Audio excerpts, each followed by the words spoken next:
Na parte 2 é a parte prática, que você tem 4 componentes, ok? Você tem plano de tratamento, emergências médicas, OSCEs, que eu vou explicar o que é, e manequim, tá bom? O plano de tratamento, basicamente, é uma prova, assim, que eles preparam de uma forma muito profissional, então eles contratam atores profissionais para fazer a prova com você, tá bom? Não são pacientes de verdade, são atores que estudam como fazer as perguntas certas para ver se você sabe, e tem 2 examinadores na sala te examinando para ver a sua resposta. Plano de tratamento é basicamente o que a gente faz no consultório. Você vai dar o plano de tratamento escrito e oral, depois lá no site tem tudo explicando como é cada parte, ok? Emergências médicas também tem lá no site como fazer as emergências médicas, porque essa prova é muito específica, ela pode soar fácil, mas você tem que fazer do jeito certo, senão eles te falham. A taxa de aprovação dessa prova é em torno de 20%, tá bom? Então não é uma prova que você pode levar assim de qualquer jeito, você tem que se dedicar bastante. Tem o manequim, que você tem que fazer os preparos que eles pedirem, mas tem toda uma certa regra que você tem que seguir. Por exemplo, você não pode mover a sua cabeça mais de 20 graus de um lado para o outro, você tem que usar o espelho a todo momento, visão indireta. É uma prova um pouco burocrática, complexa e cheia de regrinhas. E o outro que eu falei que era os OSCEs, é basicamente 20 estações, cada uma tem uma tarefa para você fazer, você tem 1 minuto para ler a tarefa, entrar na sala, conversar com o ator e os examinadores vão te avaliar, tá bom? E aí você vai passando, quando toca a campainha, você sai da sala, vai para outra e assim vai, até completar o circuito, ok? Essa é a prova. Passou nisso? Hey, parabéns! Você é dentista no Reino Unido. Ok, vamos para a próxima pergunta. E eu nem sei porque que eu vou perguntar isso, mas foi muito difícil? Você se arrepende? Você sofreu algum preconceito por ser brasileira? Foi difícil, sim. Foi um processo longo em que eu tinha que trabalhar como auxiliar e, ao mesmo tempo, estudar para as provas. Então, você tem que ser uma pessoa muito organizada e autodidata para conseguir conciliar as duas coisas. Se você não precisa trabalhar, você pode apenas pegar 1 mês ou 2 e estudar. Maravilha, vai ser ótimo, vai te ajudar muito. Não é garantia, mas já te ajuda. Mas, no meu caso, eu tinha que trabalhar, então era difícil também. E nem todo dentista é legal com você, principalmente quando eles sabem que você é dentista em outro país. Eles não te tratam mal, porém, eles te inferiorizam de uma certa forma, e aquilo não era legal e aquilo mexia muito comigo. Eu aprendi a lidar depois, mas no começo foi muito difícil. E às vezes eu queria desistir de tudo e eu não sabia o que eu estava fazendo. Então foi algo muito puxado. Então você se arrepende? De maneira alguma, não. Foi a melhor decisão que eu fiz na minha vida, não me arrependo nem um pouco. Sou muito feliz e gosto muito de trabalhar aqui, ok? Nunca sofri nenhum preconceito por ser brasileira, ao contrário, só elogios. Quando os pacientes me perguntam de onde eu sou e eu falo do Brasil, eles gostam, a maioria deles gosta bastante, nunca tive nenhum problema com isso, eles acham exótico, legal, me perguntam sobre o Brasil, e eu gosto de tocar bossa nova, porque não dá pra tocar funk, né? E gosto de tocar esse tipo de música brasileira, relaxante, e eles curtem bastante o clima, então nunca tive nenhum preconceito por ser brasileira. É bem divertido, na verdade, ser uma dentista brasileira e atender pessoas de outros países. E para você, quais são as principais diferenças e semelhanças entre a odontologia aí do Reino Unido e a odontologia aqui do Brasil? Vai longe essa pergunta, tá? Quando você trabalha para ou uma clínica, para um consultório, eles pagam a auxiliar, porque aqui você não pode trabalhar sem auxiliar. A outra é de material. Os materiais aqui são bem diferentes do que a gente está acostumado. Por exemplo, aqui ninguém usa resina acrílica. A gente usa a resina bisacrílica. As pontas da seringa tríplice são absolutamente descartáveis. Eles têm um negócio que chama Health and Safety. Eles têm muito cuidado com esterilização. Por exemplo, todas as canetas de alta rotação são esterilizadas após o uso. Em cada consultório tem 5, 6 canetas de alta rotação e você usa uma por paciente, tá? Não pode álcool clavar, nada disso. Não é tão fácil ser especialista aqui, ok? Temos muitos clínicos gerais que fazem um pouco de tudo. Obviamente, tem dentistas que não querem fazer uma certa área e tudo bem, todo mundo respeita, porém, teoricamente, você tem que fazer tudo. Para você ser especialista, é um caminho árduo e bem complicado.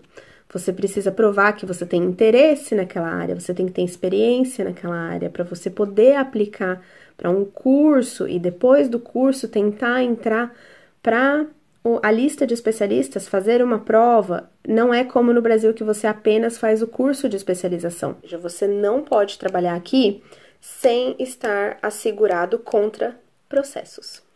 Sim, tem muito processo que acontece aqui. É que a odontologia aqui é uma odontologia muito defensiva. Você está sempre se protegendo do paciente, entre aspas. E o paciente também está sempre se defendendo de você. Você tem que ter essa relação muito clara de que todo paciente é um potencial risco de processo contra a sua pessoa. Então, as anotações após o paciente no prontuário são extremamente importantes. Tudo aqui é muito computadorizado, então você coloca tudo no computador.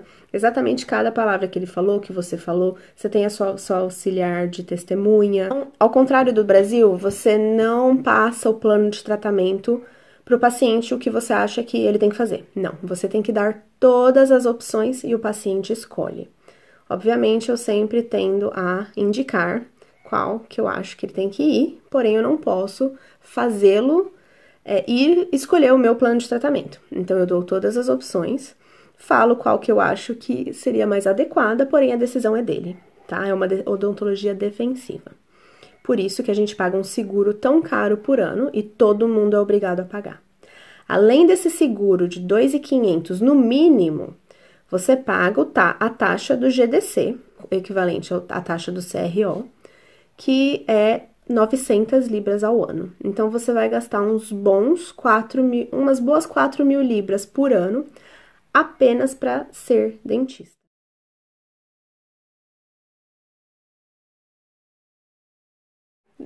Dentista em qualquer lugar do mundo, né? Então, nós temos exatamente os mesmos desafios que a gente tinha no Brasil.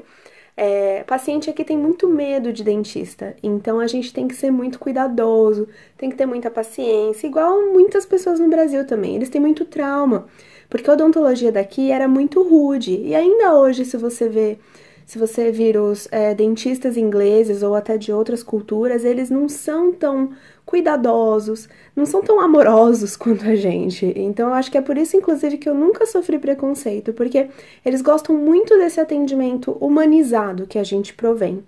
Acho que outra semelhança também é o mercado de trabalho, as áreas de atuação do dentista aqui. Então, você pode trabalhar em clínica, hospital ou na área acadêmica, basicamente, igualzinho no Brasil, tá? Outra semelhança, eu acho que são os salários. Se você trabalha num lugar legal, se você tem o seu próprio consultório, se você tem um bom salário, o salário aqui e o salário aí, digamos que seriam elas por elas, porque tudo bem, a gente cobra mais nos tratamentos aqui, em geral, a gente ganha em libra, mas a gente também gasta em libra, então é caro. Claro, existem coisas aqui que são muito mais baratas, mas eu poderia ficar o vídeo inteiro falando sobre as diferenças de Londres e de São Paulo, que é da onde eu venho, e eu explicaria os preços e tudo mais, mas nesse vídeo eu só quero dizer que, no geral, se você tem um bom salário no Brasil, você vai acabar tendo uma vida elas por elas aqui também, porque às vezes as pessoas acham, aqui inclusive tem uma cultura de achar que dentista é milionário, porque antigamente era igual no Brasil, os dentistas não eram tantos, então acabavam ganhando muito mais. Hoje em dia o mercado tá meio concorrido, então a gente ainda ganha bem, porém a gente gasta muito também para viver aqui em Londres, tá? No resto do Reino Unido também é caro, mas não é tão caro quanto aqui. Mas também os salários aqui geralmente são maiores, então elas por elas, tá bom, gente? Tenham isso em mente quando vocês forem se mudar, não ache que você vai ganhar em libra e vai gastar em real, seria ótimo, eu ia amar. Então, para fechar, eu quero saber qual é o conselho que você poderia dar para quem quer sair do país. Eu só queria fazer uma observação que essa é a rota mais comum que os brasileiros usam para conseguir qualificar o diploma, para revalidar o diploma. Existem outras rotas também, dependendo do tipo de caso que é o seu. Digamos, existem pessoas que não passaram na prova, ou que não querem fazer a prova por algum motivo, elas decidem revalidar o diploma indo para Portugal e ficando um ano tendo que fazer a faculdade de novo por um ano, tá? Porém, não é tão simples quanto parece, porque além de você ter que se bancar em Portugal e fazer as aulas e tudo mais durante um ano, para você conseguir o registro aqui, demora bastante, você tem que fazer o IELTS ainda, a prova de inglês, eles têm que avaliar o seu currículo, e agora que o Reino Unido está saindo da União Europeia, a gente não tem muita certeza do que vai acontecer. Então, a rota desse exame é uma rota que eu digo segura, ok? Mas existe também essa outra rota, tá? Existe também outro exame similar ao que eu falei, com os passos bem parecidos, que chama LDS, que é do Royal College of Surgeons, tá bom? Eu posso deixar o link para vocês, mas é muito parecido. Geralmente as pessoas que esgotam as tentativas no ORI acabam fazendo o LDS depois, porque não que seja mais fácil, mas é uma opção, é uma alternativa. E tem outras que vão direto para LDS, mas é um exame um pouquinho diferente e eu não entendo muito como ele funciona. A base é similar, mas existem diferenças na prova especificamente. Então, para essa prova eu não sei explicar como funciona, ok? Um conselho para as pessoas que pensam em vir para cá ou ir para qualquer outro lugar do mundo revalidar o diploma tenha em mente quais os motivos que estão levando você a sair do país, ok? Não ache que sair do país é um mar de rosas, que vai ser tudo uma maravilha. É muito difícil no começo, você sofre bastante, você não consegue atuar na sua área no começo, você sente falta de muitas coisas. É uma experiência incrível. Eu acho que todo mundo tem capacidade de fazer isso, tá bom? Mas você precisa ter um emocional muito forte também.